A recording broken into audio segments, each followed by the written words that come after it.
Welcome to Healing Echoes, Rebuilding Life After Trauma and Abuse. Today we have with us Angi Trapp. Angi is a mother of two grown boys, a real estate investor, a licensed realtor, and the proud owner of a home bakery shop. With nearly 30 years of marriage, she hails from Indiana and has called Largo home for the past 8 years. During today's podcast episode, Angi will share her insights and experiences in childhood trauma and overcoming. It's a pleasure to have her on the show, and we're looking forward to a fascinating conversation. Hey, Angi. Hi, Caitlin. How you doing? Good. How are you doing? Doing great. Thank you so much. Glad to be here. Of course. I'm so glad that you're on with us today. I kind of want to start just from the beginning with you sharing some insights into your personal journey and your experiences with childhood trauma and how that's affected you as an adult. I think for anyone who has experienced childhood trauma, as you go into adulthood, you find yourself in one of two camps. You're either not able to let it go or not able to not let it consume you, or you're able to overcome and become stronger and know that you're stronger for it. So for me personally, I am extremely blessed that I do feel stronger for what has happened to me, but I don't know if I have felt that way for a super long time, to be honest. I spent a lot of time making really bad decisions and sort of blaming it on, well, I can't connect emotionally because this thing happened, or I can't not lie because that thing happened. Right. So it's in the last 10 or 20 years, I feel like I have become a strong, independent, confident person, but it took a lot to get here. Yeah. Well, I'm glad you got there though. Sometimes the journey is a little little chaotic, but as long as you get there, that's what's important. Right. So I know like many people have, they've gone through similar experiences, especially when it comes to healing, and sometimes that looks very different for different people. So can you speak on like the strategies you used, your support systems, maybe some tools, however you want to put it? Okay.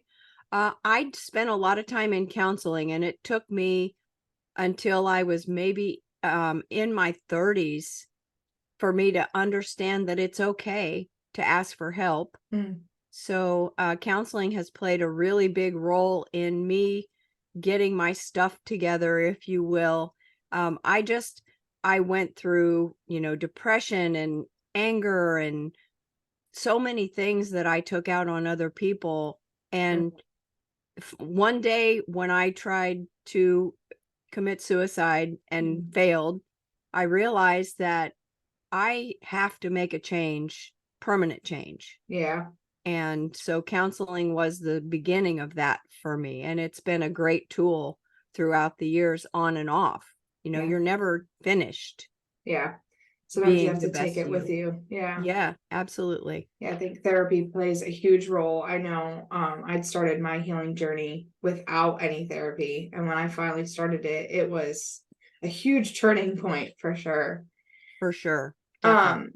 In addressing that, especially childhood trauma, sometimes it requires a lot of self-reflection as well as self-compassion. So besides therapy, like how did you start that process? I tried when I was younger to address with the people who caused the trauma that there was an issue, and really ran into roadblocks with that. I just couldn't get those responsible to understand that they were and had a problem.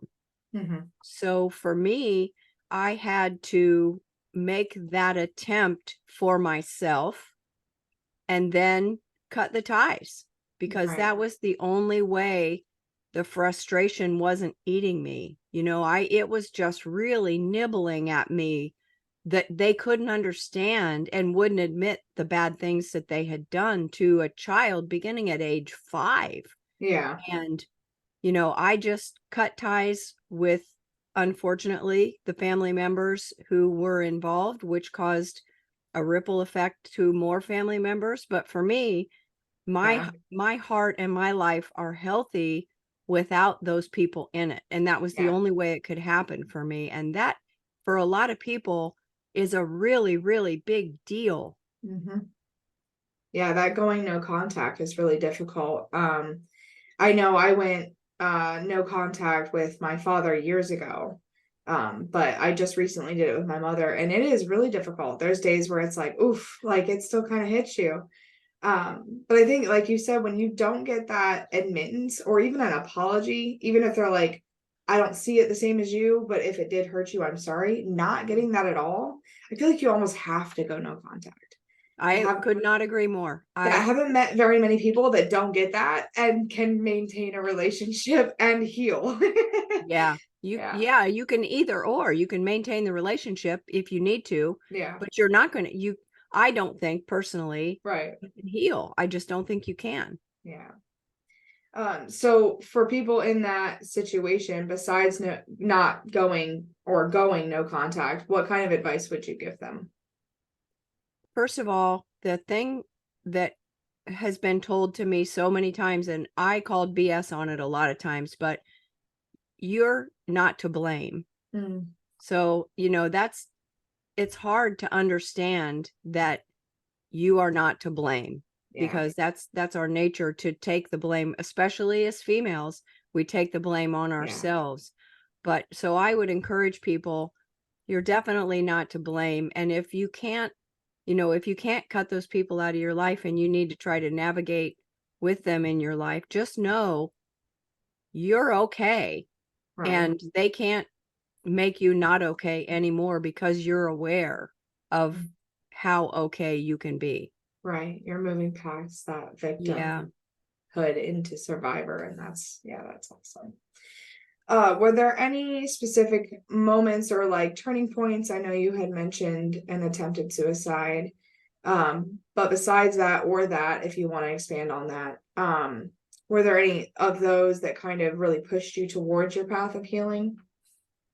The attempted suicide was, I believe, partially postpartum. Mm, My plan was to take the baby with me, and mm, I just didn't have the courage to do it.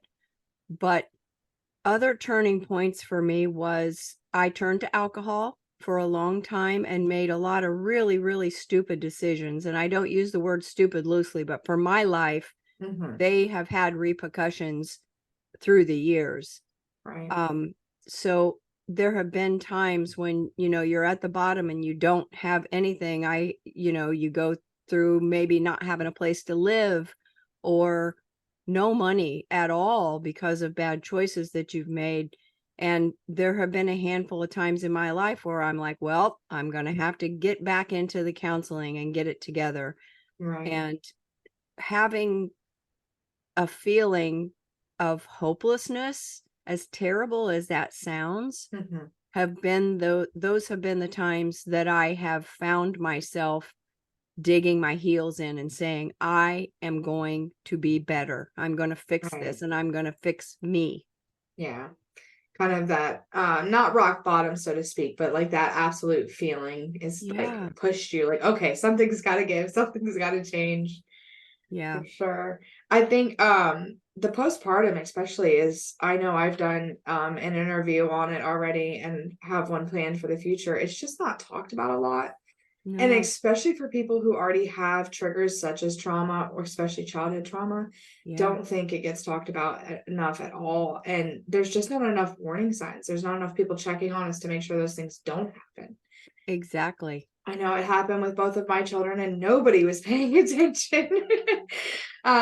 But I'm glad that like when those things happened, first of all, that you were not successful. I'm so glad that you're still here with us. Me too. Um, yeah, and that you're healing. That's amazing. And then just that, sorry, I lost my train of thought there. I do this all the time. Me too. I'll be talking about something and I just mid-sentence just completely lose it. Yeah. Um, but yeah, I'm glad that you weren't successful. I'm glad that you're still here and that you're healing. It's amazing that you've come on and you've talked with us. I'm so thankful every time I have a guest that comes on to speak. Um, so your story has the potential to inspire others. Obviously, it was inspiring to me. Um, who may be going through similar things or have went through similar things. What message or words of encouragement would you like to share with everyone who, especially people who maybe haven't started that healing journey yet or are really struggling to start? I think the first thing is it's it's really okay to seek someone in your life who maybe understands or doesn't understand, but can be a support system for you, because it's not easy to feel all these feelings and have all this hurt and anger and all of those things bottled up inside you and not be able to have a person who can be with you and talk you through whatever you need to talk through. If if you can't afford counseling, look to some volunteer work or something that can fulfill you, where you can connect with a person who is also kind. If you're doing volunteer work, it's Mm-hmm. really hard not to be kind.